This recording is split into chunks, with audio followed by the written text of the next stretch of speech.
હું એકતાનાથ ગુરુયોગી તુલસીનાથજી બાપુ શ્રી શનિદેવ મંદિર, ભવનાથ તલેટી, ગિરનાર, જુનાગઢ, ગુજરાત. તો આગળ આપણે વાત કરી હતી એક લક્ષ્યની ઉપલબ્ધિ, કે લક્ષ્યની ઉપલબ્ધિ આપણે કેવી રીતે કરી શકીએ છીએ, કેટલી એકાગ્રતા એમાં જોઈએ, કેટલી બુદ્ધિનો વિકાસ થાય છે, કેટલી આપણી અંદર કેટલી શક્તિ રહેલી છે એની આપણને જાણ થાય છે.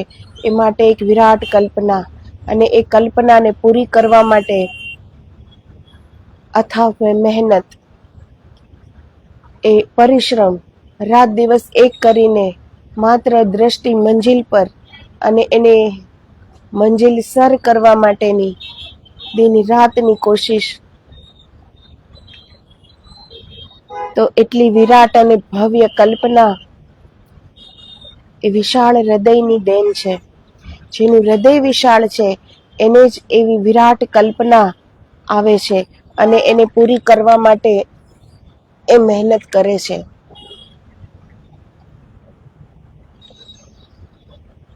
જેમાં સ્વાર્થની કોઈ નામો નિશાન નથી હોતું. પોતાના ભલા માટે તો એક લક્ષ્ય, એક સપનું હોય છે, પણ એમાં બીજાનું હિત સમાહિત હોય છે. તે બીજા લોકોની પણ પ્રગતિ, બીજા લોકોનું પણ ભલું થવું, તેમાં એ બધો જ એ લક્ષ્ય હોય છે. તો એ માત્ર સ્વાર્થ નથી હોતો, પરંતુ એ એક ભલાઈનું કામ છે, બીજા માટેનું કામ છે.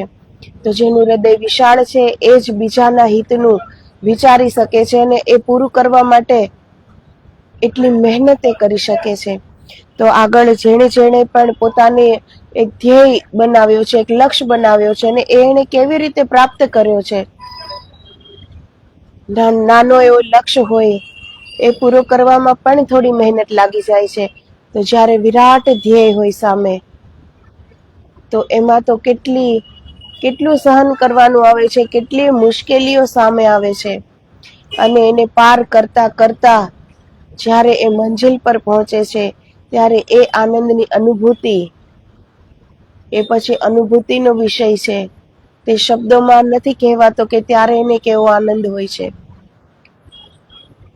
તો જેણે એ લક્ષ્યની પ્રાપ્તિ કરી છે, એના જીવનમાં એની સોચ કેવી હતી, એની બુદ્ધિ કેવી હતી, એના વિચારો કેવા હતા, કેવી મુશ્કેલીઓમાં એને કેવી રીતે વિચાર્યું અને તેને હલ કર્યું, એ મુશ્કેલીથી પાર ઉતર્યા, એ ઉદાહરણો સહિત આપણે વાત કરી હતી. કે કેવી રીતે લિંકન, કેટલી ઉચ્ચ સોચ હતી, એક વાક્યમાં ઘણું બધું સમજાવી ગયા. કે એના દોસ્ત એને પૂછે છે કે તું તો ગોખણપટ્ટી કરવા વાળો છે ને, ત્યારે લિંકન એને કહે છે કે તને એ વાત કેમ યાદ રહી ગઈ કે હું ગોખણપટ્ટી કરવા વાળો છું? કે મારી ગોખણપટ્ટી શી રીતે યાદ રહી ગઈ? કદાચ આવું નકામું યાદ રાખવામાં જ તારી યાદ શક્તિ વપરાઈ જતી હશે ને તું અગત્યનું ભૂલી જતો હોઈશ. તો એ બધા માટે લાગુ પડે છે ને. આપણે જે નકામું, જે યાદ રાખવા જેવું નથી, એને આપણે દિલો દિમાગમાં આપણે યાદ રાખીએ છીએ કે કોણે મને શું કીધું, એ આવું કહી જ કેમ શકે, એનાથી આપણું હૃદય ભરેલું રહે છે, એનાથી આપણું મન ભરેલું રહે છે. તો એ વિચાર ક્યાંથી વિરાટ આવે? એમાં કંઈક સારું પામવા માટે એક વિશાળ હૃદય અને વિરાટ કલ્પનાની જરૂર છે, અને જરૂર છે એ તરફ અથાહ પરિશ્રમની, મહેનતની. સામે કોઈ પણ મુશ્કેલી આવે, કંઈ પણ વિઘ્ન આવે, તો એમાંથી પાર કેવી રીતે ઉતરવું, અને એ માટે કરાતી કોશિશ, એ માટે જે આપણે બુદ્ધિનો ઉપયોગ કરીએ છીએ, તો એ બુદ્ધિનો નિરંતર વિકાસ થાય છે. આપણી બુદ્ધિનો જેણે પણ દેશની પ્રગતિ માટે, સમાજની પ્રગતિ માટે, જનહિત માટે કંઈ પણ કામ કર્યું છે, જેની નીંવ રચી છે, આગળ જતા એ જ નીંવ ઉપર ઇમારત ખડી થઈ છે. તો જેણે આ દેશને, આ સમાજને કંઈક આપીને ગયા છે, એનું કેટલું વિશાળ હૃદય હશે. સુખ, પોતાનું સુખ તો સૌને વાલું હોય છે ને, છતાં પણ એણે એ સ્વાર્થ રહિત થઈને પોતાના સુખોને ભૂલીને જેણે દિવસ રાત લગાવી દીધા હશે, કોઈ મહેનત કરી હશે, જેમાં બધાનું હિત, સર્વનું હિત સમાહિત હશે પોતાની કલ્પનામાં, પોતાની સપનામાં અને પોતાની મહેનતમાં, એણે એનું સંપૂર્ણ જીવન લગાડી દીધું. અને આપણે 2-5 મિનિટનું જે પોતાનો લક્ષ્ય હાસિલ નથી કરી શકતા, એ શિખર સુધી પહોંચી નથી શકતા, એનું કારણ છે સ્વાર્થ. કે આપણે ફક્ત આપણું વિચારીએ છીએ કે આપણો લાભ શેમાં છે. તો જે પણ કાર્ય, જે પણ સપનું આપણું પૂરું થઈ જાય છે, તો આપણે સમજવું જોઈએ કે એ કોઈ બીજાના હિત માટે ન હતું, એ આપણા જ લાભ માટે હતું.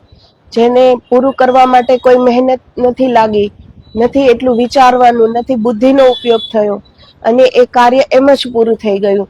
તો એ એક નાનું કાર્ય કહેવાય, એને ધ્યેય ન કહેવાય. વિરાટ ધ્યેય, વિરાટ કલ્પના, એના માટે સમગ્ર શક્તિની જરૂર પડે છે, સમગ્ર બુદ્ધિની જરૂર પડે છે. નિરંતર જે આપણે વિચારીએ છીએ બુદ્ધિથી, તો એ આપણી બુદ્ધિનો વિકાસ થાય છે. જે પણ કરી ગયા છે એનામાં એટલી જ બુદ્ધિ છે ને જેટલી બધામાં છે. ઈશ્વરે કોઈનામાં એ ઇન્દ્રિય ઓછી તો નથી મૂકી કે જેણે જેણે કઈ શોધ કરી છે, જેણે જેણે કઈ દેશ માટે કર્યું છે, તો એના માટે એનામાં બુદ્ધિ વધારે હતી અને આપણામાં ઓછી છે, એવું તો છે નહીં. પરંતુ જેણે જેણે કર્યું છે એની પાસે એક લક્ષ્ય હતો, એક ધ્યેય હતો, અને એ પ્રાપ્ત કરવા માટે એણે એની બુદ્ધિનો ઉપયોગ કર્યો. અને આપણી બુદ્ધિ માત્ર એક નાની એવી વાતમાં, એક નાની એવી વાતથી જ આપણે હંમેશા સંતુષ્ટ થઈ જઈએ છીએ કે મારું થઈ ગયું, મારા પરિવારનું થઈ ગયું, તો હવે બીજું શું કરવાનું છે. તો એવી રીતે ક્યારેય પણ બુદ્ધિનો વિકાસ નહીં થાય, નહીં આપણે કોઈ ધ્યેય હાસિલ કરી શકીએ. કેમ કે એવા સંકુચિત હૃદયમાં ક્યારેય વિરાટ કલ્પનાનો આવી જ નથી શકતી. એમાં સંકુચિત જેનું મન છે, એમાં માત્ર પોતાનું હિત, કે મારું શેમાં ભલું થવાનું છે, મને શેમાં સુખ મળવાનું છે, મને શેમાં ખુશી મળવાની છે, એ માત્ર એટલું જ સપનું જોઈ શકશે. પરંતુ જે કંઈક આપીને ગયા છે,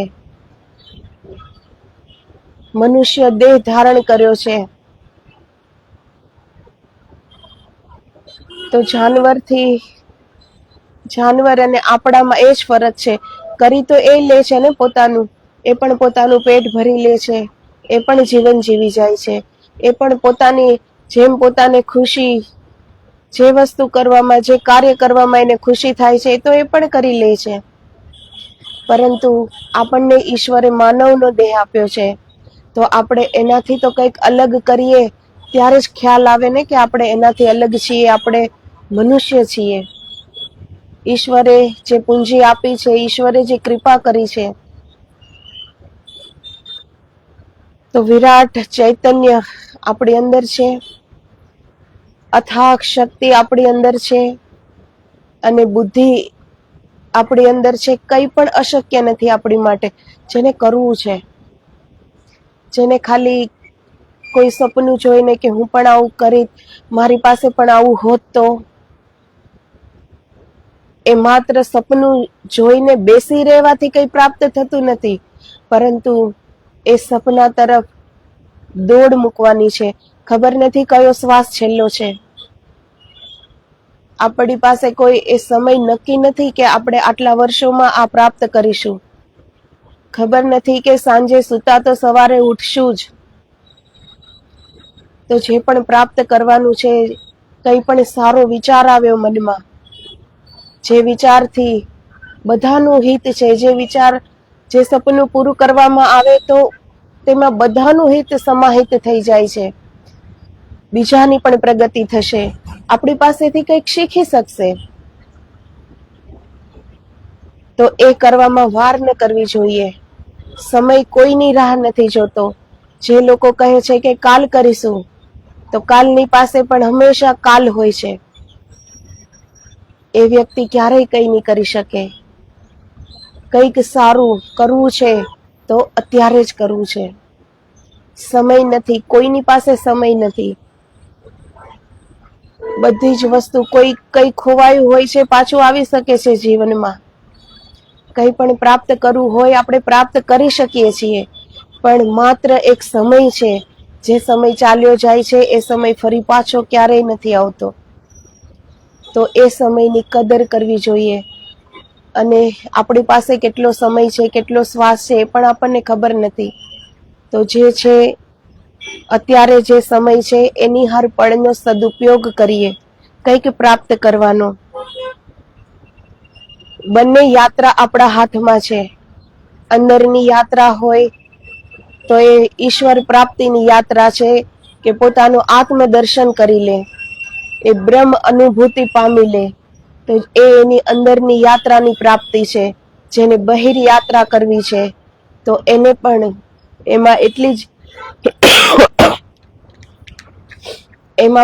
જ મહેનતની જરૂર છે, એટલા જ લક્ષ્યની જરૂર છે, એટલી જ એકાગ્રતાની જરૂર છે. કંઈ પણ વસ્તુ એમનેમ હાસિલ નથી થતું, કંઈ પણ એમનેમ પ્રાપ્ત નથી થતું. બધામાં મહેનત લાગી જાય છે, અથાગ મહેનત. પણ સામે ધ્યેય એવો હોવો જોઈએ, વિરાટ. તો આપણને આપણો ખ્યાલ આવે છે કે આપણે શું કરી શકીએ છીએ. ખાલી બે વાત વિચારીને બેસી રહીએ છીએ કે એને પૂર્ણ કરવા માટે, કંઈક પ્રાપ્ત કરવા માટે એ તરફ આપણે દોટ મૂકીએ છીએ. તો લિંકન એક શબ્દમાં જેણે પણ પોતાના લક્ષ્યની ઉપલબ્ધિ કરી છે એનું હર વાક્ય આપણને શીખ આપે છે. જો આપણી એ દ્રષ્ટિ હોય કંઈક શીખવાની, તો જે સફળ માણસ છે, તો સફળતા ઓછા લોકો એવા હોય છે કે જેને નસીબના જોરે મળ્યું હોય છે. બાકી તો બધાની મહેનત જ આગળ લાવે છે ને. તો જે માણસ સફળ થયું છે એની હરેક વાતમાં એનો સંઘર્ષ બોલતો હશે, એનો અનુભવ બોલતો હશે, એને રસ્તામાં જે મુશ્કેલીઓ આવી હશે એને કેવી રીતે પાર પાડી હશે એ એનો અનુભવ બોલતો હશે. તો એક જ વાક્ય લિંકનનું કે આવું નકામું યાદ રાખવામાં જ બધી યાદ શક્તિનો વ્યય થઈ જતો હશે ને, એટલે તારું અગત્યનું તું ભૂલી જતો હોઈશ. તો આપણે પણ આપણા મગજમાં ન યાદ રાખવા જેવી વસ્તુઓથી આપણે આપણું મન, હૃદય ભરી લઈએ છીએ. તો પછી યાદ રાખવા માટે કે આપણે કંઈક પ્રાપ્ત કરવું છે, એ માટે જગ્યા જ ક્યાં છે હૃદયમાં, મનમાં.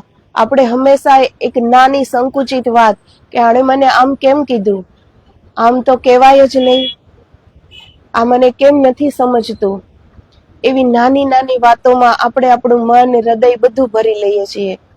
ત્યાં અવકાશ જ નથી કે કંઈક આપણે મોટું સપનું જોઈ શકીએ, કંઈક આપણે લક્ષ્ય બનાવી શકીએ. અને કોઈ મોટા લક્ષ્ય, કોઈ વિરાટ લક્ષ્ય વગરની જિંદગી એ બિલકુલ એક અસફળ જિંદગી છે, બિલકુલ નિષ્ફળ જિંદગી છે.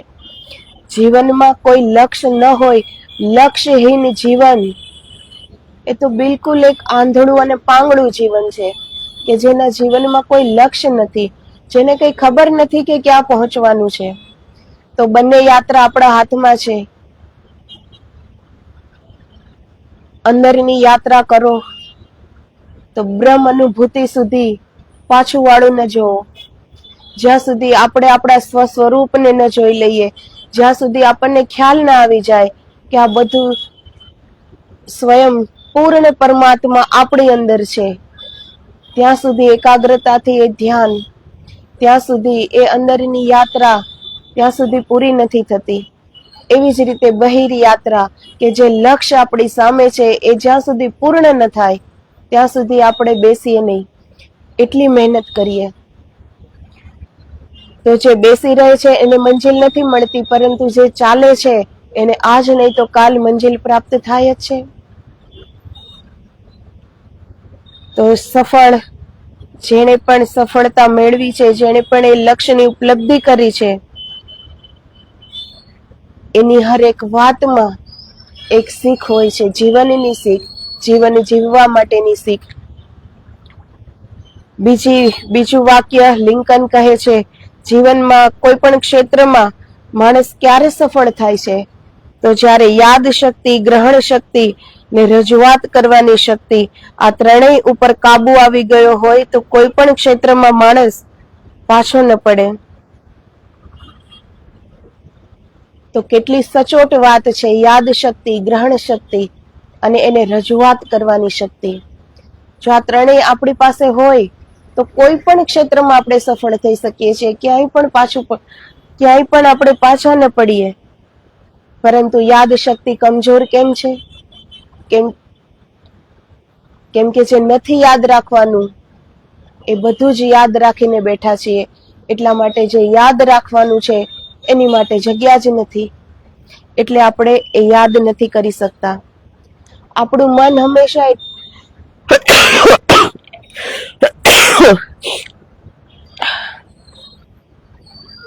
આપણું મન હંમેશા એટલું બહાર રહે છે, એટલા બહારિક વિચારથી, બહિર્મુખી વિચારોથી અને બીજાની જિંદગી જોવામાંથી એ ક્યારેય ઊંચું નથી આવતું.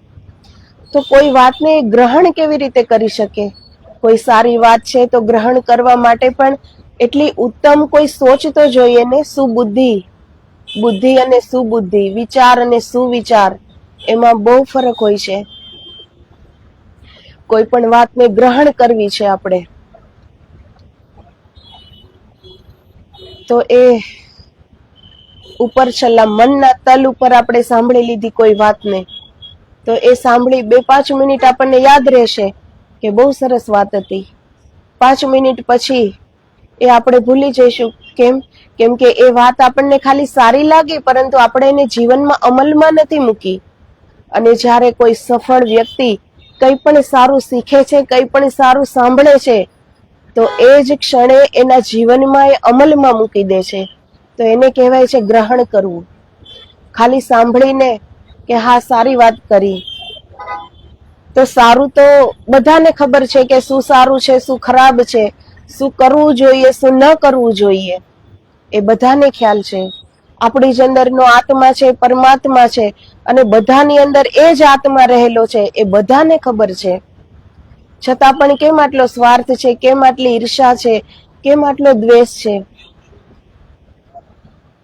આ શરીરનું માળખું ન હોય ઉપર, તો અંદરથી તો બધા એક જ છે ને, એક જ આત્મા પૂરી સૃષ્ટિમાં રમી રહી છે.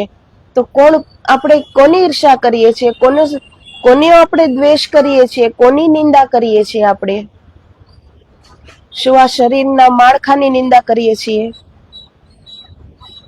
તો જે આપણામાં રહેલો છે એ જ બધામાં રહેલો છે. એ બધાને ખ્યાલ છે, છતાં પણ કેમ આમ કરે છે? કેમ કે જે ખ્યાલ છે એ એને અપનાવ્યું નથી. એ ખાલી સાંભળ્યું છે કે મને ખબર છે કે આત્મા જ પરમાત્મા છે ને એ આત્મા બધામાં રહેલી છે, તો બધામાં એ જ પરમાત્મા રહેલો છે, પૂરી સૃષ્ટિમાં એ જ વ્યાપ્ત છે. એ ખાલી આપણને ખબર છે, આપણે એને અપનાવ્યું નથી. એ વાતને એ આપણે જીવનમાં અમલમાં નથી મૂક્યું, એટલે આપણે કોઈની નિંદા કરી શકીએ છીએ, એટલે આપણે કોઈનો દ્વેષ કરી શકીએ છીએ, એટલે કોઈની જિંદગી સ્વાર્થ રહિત નથી. તો ગ્રહણ કર્યું ત્યારે કહેવાય છે કે જ્યારે કોઈ વાત સારી લાગી તો એ જ પળે એનો જીવનમાં અમલ મૂકી દઈએ, કે આ જીવનમાં ઉતારી દીધી. તો એ વાત પછી ક્યારેય અલગથી યાદ નથી કરવી પડતી, એ જીવનમાં ઉતરી ગઈ તો એ ગ્રહણ થઈ ગઈ એ વાતને.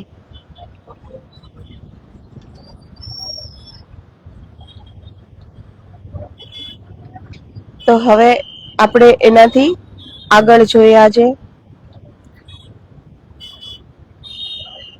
કે બાળપણમાં હું ગરીબ ના હોત તો ભણવા વાંચવાના સાધનો પૂરતા પ્રમાણમાં મળી રહ્યા હોત ને ન તો ક્વચિત મળતા કાગળિયા અને પુસ્તકોનું જે મહત્વ મને સમજાયું એ કદી ન સમજાયું હોત. તો એ લેખક શું કહે છે કે એ ગરીબ હતો, જ્યાંથી પણ નાનો એવો કાગળ પણ મળે તો એની વાંચવાની કોશિશ કરતો, એને યાદ રાખવાની કોશિશ કરતો. તો એને કેટલી ધગશ હશે, એ ધગશ જેને કોઈ પણ શ્રમ વગર, કોઈ પણ મહેનત વગર બધું સહેજતાથી મળી જાય છે. જે પણ પુસ્તક જોઈએ મળી જાય છે, જે પણ જોઈએ એ મળી જાય છે. તો એને પુસ્તકની કદર નથી હોતી. પરંતુ જેની પાસે નથી અને જેને કંઈક શીખવું છે, જેની પાસે કોઈ એક નાની એવી નોટ લેવાના પણ પૈસા નથી, છતાં પણ લખવું છે, નાનું એવું પુસ્તક લેવાના પણ પૈસા નથી, છતાં પણ વાંચવું છે, તો એ વ્યક્તિ કેવી રીતે કરે? તો એને નાનો એવો કાગળની પણ કેટલી કદર હશે કે હાથમાં આવેલો નાનો કાગળ પણ એ વાંચે અને જે વાંચ્યું છે એને યાદ રાખે. તો એવી રીતે એની યાદ શક્તિમાં વધારો થાય છે, એવી રીતે એની ગ્રહણ શક્તિમાં વધારો થાય છે. તો આવા માણસની જીવન દ્રષ્ટિ લક્ષ્ય વેધી બને એમાં આશ્ચર્ય શું? એ ગમે એવું વાકું કામ હાથમાં લે તો પણ એને સીધા સટ પાર ઉતરવું પડે. કહે છે કે બહાર ગમે એટલો વાકો ચાલતો સાપ પણ દરમાં પેસે એટલે સીધો સટ થઈ જાય. લક્ષ્ય વેધક નજર અને વૃત્તિ શક્તિ રાખનારની પાસે આવીને ગમે એવા સંજોગોને પણ પાસરા થઈ જ જવું પડે. તો સાપ ગમે એટલો વાંકો ચૂકો ચાલતો હોય જમીન પર, પણ દરમાં જવું હોય ત્યારે દર તો નાનું એવું હોય છે ને, તો એમાં એ વાંકો ચૂકો ચાલે તો એ દરમાં પ્રવેશી ન શકે. તો ગમે એવો વાંકો ચૂકો સાપ એ દરમાં તો સીધો સટ થઈ જતો હશે તો જ એ દરમાં પ્રવેશ કરી શકે ને. તો એવી જ રીતે જેની વેધક, જેની લક્ષ્ય ઉપર દ્રષ્ટિ છે પોતાની, એવા લોકો સામે ગમે એવું વાંકું ચૂકવું, મતલબ ગમે એવી મુશ્કેલી આવી જાય છતાં એ મુશ્કેલીઓમાંથી પાર ઉતરી જાય છે. એને એ મુશ્કેલીઓ દેખાતી નથી, એને દેખાય છે ફક્ત એનો લક્ષ્ય કે અહીં પહોંચવાનું છે.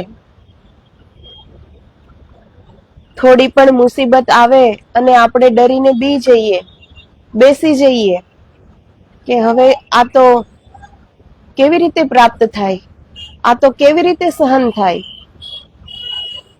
આનો હલ આપણે કેવી રીતે ગોતી શકીએ.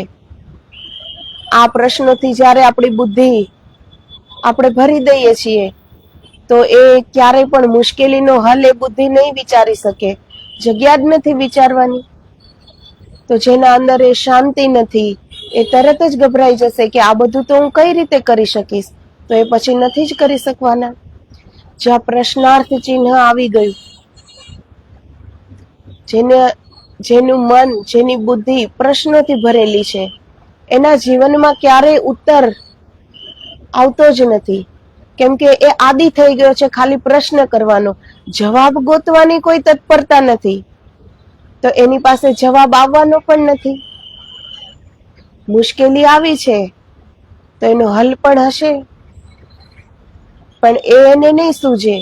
એ માત્ર મુશ્કેલી તરફ જોશે કે આટલી મુશ્કેલી હું કઈ રીતે પાર કરી શકીશ. પરંતુ જેને કંઈ પ્રાપ્ત કરવું છે એની દ્રષ્ટિ લક્ષ્ય ઉપર હોય છે કે મારો લક્ષ્ય કેટલો ઊંચો છે, મારો લક્ષ્ય કેટલો મહાન છે અને આ મુશ્કેલી તો બહુ નાની છે. તો જેને મુશ્કેલી નાની લાગે છે તો એનો હલ ગોતી લે છે. પરંતુ નાની એવી મુશ્કેલી પણ આપણને પહાડ જેટલી મોટી લાગે તો આપણે પહેલા જ બેસી જશું કે આવડો મોટો પહાડ તો કેવી રીતે પાર કરશું.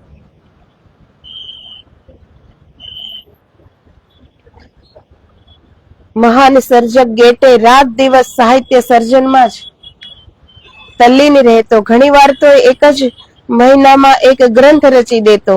નહીં બહાર જવાનું, નહીં ઉત્સવોમાં મહાલવાનું, નહીં પ્રવાસો કરવાના, એ ભલો ને એનું કામ ભલું. આમ રાત દિવસ લખ્યા જ કરશો ને સહેજ પણ આરામ નહીં કરો તો કશું પામશો નહીં ને વહેલા મરશો. કા આંધળા થશો કા ક્ષય રોગનો ભોગ થઈ પડશો. એની સાળીએ પોતાની બહેનનો પક્ષ લઈને બનેવીને ક્રોધ મિશ્રિત મસ્કરી કરી નાખી. તમે આટલો બધો આરામ કરીને શું પામ્યા એ સમજાવો.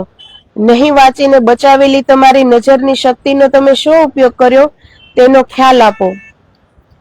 તો એવું બને જ છે ને, આપણી સામે પણ કોઈ રાત દિવસ વાંચતું હોય અને એ આપણો સ્વભાવ ન હોય કે આપણે રાત દિવસ વાંચી શકીએ, તો આપણે પણ કોઈને સલાહ આપતા જ હોઈએ છીએ ને કે ભાઈ રાત દિવસ વાંચીને તો તું ગાંડો થઈ જઈશ, નહીંતર આંધળો થઈ જઈશ.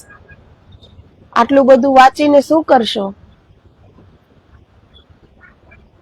તો એ લેખક પણ કેટલો સરસ જવાબ આપે છે કે તમે આટલો બધો, તમે નથી વાંચતા, તમે આરામ કરો છો, તો આટલો બધો આરામ કરીને તમે શું પામ્યા?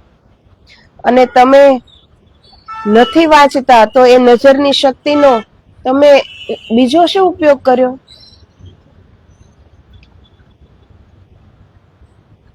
હું વહેલો મરી જઈશ એવો ડર તો ખરેખર મને લાગે છે, માટે જ જે સમય મારી પાસે છે એને મારા સર્વોત્તમ સર્જનોથી ખીચોખીચ ભરી દેવો છે. કે મરી જવાનો ડર મને છે એટલે જ તો મારી હર પલનો સદુપયોગ કરું છું. તો જેને ખબર છે કે અહીં અમર થઈને કોઈ આવ્યું નથી, ક્યારે છેલ્લો શ્વાસ છે કોઈને જ ખબર નથી, એટલે હર પલનો સદુપયોગ. હર પલ જેટલું સારું થાય, આપણાથી જેટલું નવીનતમ, જેટલું સારું થાય, જેટલું આપણે બીજાનું પણ હિત કરી શકીએ, જેટલું એક ઉત્તમ કાર્ય કરી શકીએ આપણે, એ હંમેશા એ માટે તૈયાર રહેવું જોઈએ. તો એ લેખક એ કહે છે કે મને મૃત્યુનો ડર છે, મને ખબર છે કે ગમે ત્યારે મૃત્યુ થઈ શકે છે, એટલે જ તો જ્યારે હું જીવું છું ત્યારે જીવનથી ખચોખચ ભરાઈ જવા માંગુ છું, કે અંત સમય કોઈ પસ્તાવો ન થાય કે મારું આ કામ બાકી રહી ગયું, એ પૂરો કરવામાં કોઈ પરિશ્રમ મારો બાકી રહી ગયો, કે મેં મહેનત ઓછી કરી હતી એટલે હું આટલા સમયમાં પૂરો ન કરી શક્યો, એ કંઈ પણ મને છેલ્લે અફસોસ ન થાય. એ માટે હું હર પલનો સદુપયોગ કરું છું. તો એની સાળી શું કહે છે કે આવો વિચાર તો અમને કોઈ દિવસ ના આવે. લડવાના મૂડમાં આવી ગયેલા સાળીએ ઢીલાસથી કહ્યું, એનું કારણ એ છે કે તમારી પાસે કોઈ લક્ષ્ય જ નથી. મને આનંદ થાય છે કે આવો વિચાર તમને નથી આવતો. એવો વિચાર તો આજે આવ્યો. તો ઘણાને તો એટલો પણ વિચાર નથી આવતો કે મારા જીવનનો કોઈ લક્ષ્ય નથી. એને ખબર જ નથી હોતી કે મારું જીવન શું છે, હું ક્યાં જવા માંગુ છું, શું પ્રાપ્ત કરવા માંગુ છું, એ પણ નથી ખબર હોતી. તો જ્યારે એની સાળી કહે છે કે તમારા જેવો વિચાર તો મને આવતો જ નથી, તમને તો કેવો મહાન વિચાર આવ્યો. તો એ વિચાર આવવો પણ તો એક સારી વાત છે ને. ઘણાને તો એ પણ નથી વિચાર આવતો કે મારી પાસે જીવનનો કોઈ લક્ષ્ય નથી, બસ હું ખાલી જીવે જાઉં છું. શ્વાસ ચાલે છે અને જીવવું, એને જ બધા જીવન ગણી લે છે ને, કે અમે જીવીએ તો છીએ, પણ બહુ ઓછા લોકો છે જેને જીવનને પ્રાપ્ત કર્યું હોય. જન્મને જ જીવન માની લેનારા લોકો એની સંખ્યા બહુમતીમાં છે, બહુ જ છે એવા લોકો કે જે જન્મને જીવન માની લે છે, પરંતુ જન્મ એ જીવન નથી. જીવનને તો પામવાનું છે, કંઈક કરી જવાનું છે, હર ક્ષણને આનંદથી ભરી દેવાની છે. જે રાત દિવસ મહેનત કરે છે, જે પોતાના લક્ષ્ય પર દ્રષ્ટિ છે, જેને પોતાના ધ્યેય ઉપલબ્ધ કરવો છે, જોવા વાળાને એમ લાગે છે કે આના જીવનમાં તો આરામ જ નથી, કોઈ ખુશી નથી, નથી એને બહાર જવું, નથી ફરવા જવું, રાત દિવસ કામ કરે છે, તો આને તો જિંદગીની ક્યાંથી ખબર પડે. પરંતુ નહીં, જેની સામે પોતાનું ધ્યેય છે, જેની સામે એક લક્ષ્ય છે, તો એને હર પલ એ આનંદમાં છે કે હું મારા લક્ષ્ય તરફ આગળ વધી રહ્યો છું. એને સફરનો આનંદ છે, પરંતુ એ આનંદ એ કોને સમજાવે? જેની પાસે કોઈ લક્ષ્ય નથી, જે ચાલ્યું જ નથી, એને એ કેવી રીતે સમજાવે કે હું ભલે રાત દિવસ કામ કરું છું, પરંતુ એ આનંદથી કામ કરે છે, એને કોઈ મારીને તો કામ કરાવતું નથી. જે લોકો કંઈક કરી ગયા છે, જેણે નવી ખોજ કરી છે, નવી શોધ કરી છે, એને કોઈ મારીને તો કરાવી નથી કે તારે આ કરવું જ પડશે. એને એના આનંદથી જ કર્યું છે આ બધું. તો એનો આનંદ એની પાસે હોય છે. કામ કરવાનો જ્યારે આનંદ આવી જાય, એ જ લોકો કંઈક કરી શકે. જે પરાણે કામ કરતા હોય કે કામ કરવું પડે છે, નહીતર 10 થી 5 કામ કરવું પડે છે, નહીતર પગાર ન મળે. સવારથી સાંજ કામ કરવું પડે છે, નહીતર એ કામના કોઈ રૂપિયા ન મળે. રૂપિયા ન મળે તો ખુદનું પરિવારનું પેટ ન ભરાય, એટલે કરવું પડે છે. એ માટેનો કોઈ ઉત્સાહ નથી હોતો, એ માટેનો કોઈ આનંદ નથી હોતો, એટલે બધાને જીવન એક ભાર લાગે છે. જીવન જીવવાનો આનંદ કેવો હોય છે એ કોઈને અંત સુધી ખબર નથી હોતી. તો કામ કરવામાં પણ એક આનંદ હોય છે. કેમ કે લક્ષ્ય સામે છે, કે હું આજે આટલું ચાલ્યો લક્ષ્ય તરફ, લક્ષ્યની દિશામાં આજે ઘણો આગળ નીકળી ગયો. પછી એને એમાં એના રાત દિવસ આપી દીધા હોય છે, પૂરી જિંદગી આપી દીધી હોય છે, પરંતુ એમાં એને આનંદની પ્રાપ્તિ થાય છે. અને જે ક્ષણે એ પોતાની મંજિલ પર ઊભો હશે, ત્યારે એને કેવા આનંદની અનુભૂતિ થશે. તો એ આનંદનો અનુભવ તો એ જ કરી શકે ને. આપણને ખ્યાલ આવી શકે કે આજે એને જે લક્ષ્ય નિર્ધારિત કર્યો હતો એ એને પામી લીધો. એને જે શોધ કરવી હતી એ એને કરી લીધી, તો એને ખુશી થતી હશે. પણ એ આનંદ કેવો થતો હશે એ તો એને જ ખબર છે ને. એ જ અનુભૂતિ કરી શકે. તો જેને જીવનમાં આનંદ, હર કાર્ય આનંદિત થઈને કરે છે, એને જીવન કહેવાય છે. બાકી તો કામ કરવું પડે છે એટલે આપણે કરીએ છીએ, એ જીવનમાં એ ખુશી પણ પ્રાપ્ત કરી નથી શકતા. તો ધ્યેય પ્રાપ્ત તો બહુ દૂરની વાત થઈ. એક જ લક્ષ્ય રાખવું અને તેને જ પ્રાપ્ત કરવાની તાલાવેલી રાખી સતત પુરુષાર્થ કરવો એ બહુ મહત્વની વાત છે. તો એક જ લક્ષ્ય રાખવો અને એની પાછળ સમગ્ર મહેનત, સમગ્ર ઉર્જા, સમગ્ર બુદ્ધિ, સમગ્ર શક્તિ એમાં જ વાપરવી.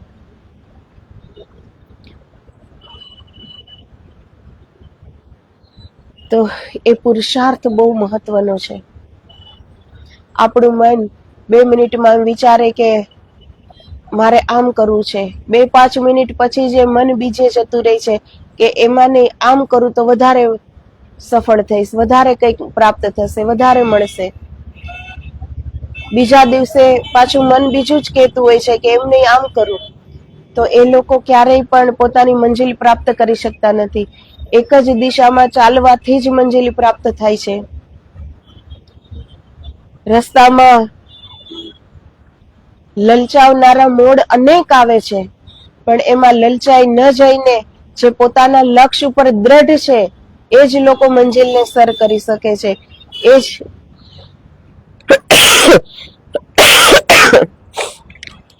એ જ સફળતાનું શિખર પ્રાપ્ત કરી શકે છે. તો આજે અહીં વિરામ દઈએ.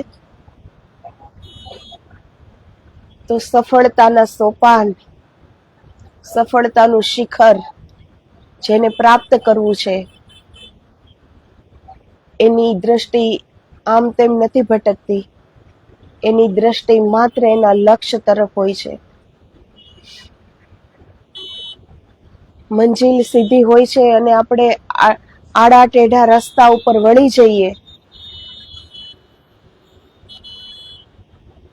તો થકાન સિવાય હાથમાં કંઈ જ નહીં આવે. પરંતુ લક્ષ્ય સામે દ્રષ્ટિ હશે ને પગ પણ એ જ દિશામાં, એક જ દિશામાં, એક લક્ષ્ય અને એ જ સીધી દિશામાં ચાલ્યા જઈએ તો મંજિલ પ્રાપ્ત કરી શકીએ છીએ. આપણી અંદર એટલી જ શક્તિ રહેલી છે, જે કરી ગયા છે, જે કંઈક નવી શોધ કરી ગયા છે, જે સફળ થયા છે, એ બધા પાસે જેટલી શક્તિ છે, જેટલી બુદ્ધિ છે, એટલી જ જીવ માત્રમાં એટલી બુદ્ધિ છે. પરંતુ એણે એને બુદ્ધિનો ઉપયોગ કર્યો, એણે એની બુદ્ધિનો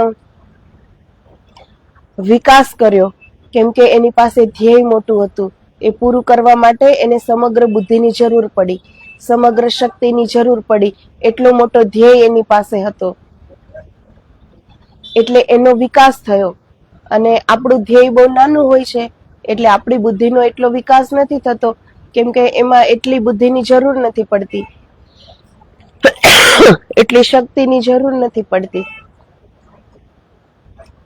તો આપણને ઓળખવા હોય કે આપણે શું કરી શકીએ છીએ, કેટલું કરી શકીએ છીએ, તો એ માટે વિરાટ કલ્પના અને વિરાટ ધ્યેયની જરૂર છે. લક્ષ્ય વગરનું જીવન એ બિલકુલ નિષ્ફળ જીવન છે.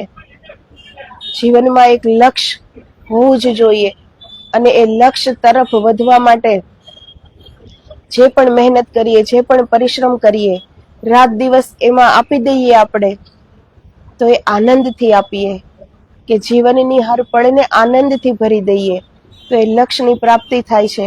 જે હૃદયમાં આનંદ છે, જે હૃદયમાં શાંતિ છે, એ જ આગળ વધી શકે છે. મુશ્કેલીઓને હલ કરવા માટે શાંત ચિત્તની જરૂર છે. જ્યાં શાંતિ છે, જ્યાં આનંદ છે, ત્યાં જ બધું સૂઝે છે કે આપણે આગળ શું કરવું. ગમે તેટલી મોટી મુશ્કેલી આવે, જેવી રીતે પ્રશ્ન ઉઠ્યો છે તો એનો જવાબ છે જ. પ્રશ્ન ત્યારે જ ઉઠે છે જ્યારે એનો ઉત્તર છે જ. તો એવી રીતે જ્યારે મુશ્કેલી આવે છે તો એનો હલ પણ છે જ. પણ એ હલ ગોતવામાં જો આપણે થાકી જઈએ કે આળસ કરી જઈએ કે આ તો કેટલી મોટી મુશ્કેલી છે, આના કરતા તો હવે એ કામ છોડી દઈએ, બીજું કરીએ, તો એ ક્યારેય પોતાનો ધ્યેય પ્રાપ્ત ન કરી શકે. મુશ્કેલી ગમે એવી હોય, પણ એનો હલ જો આપણે ગોતી શકવામાં માહિર થઈ જઈએ, એના માટે શાંત ચિત્ત જોઈએ, શાંત દિમાગ જોઈએ, તો એ ગમે એવડી મુશ્કેલીમાંથી આપણે પાર ઉતરી શકીએ છીએ. જે પણ કંઈક પ્રાપ્ત કર્યું છે, જેણે પણ, એનું પૂરું જીવન સંઘર્ષો ભરેલું હોય છે. તો એટલા સંઘર્ષોમાંથી પણ એ પાર ઉતર્યા છે, તો આપણે કેમ ન ઉતરી શકીએ? તો આદેશ, જય ગિરનારી, જય ગુરુદેવ.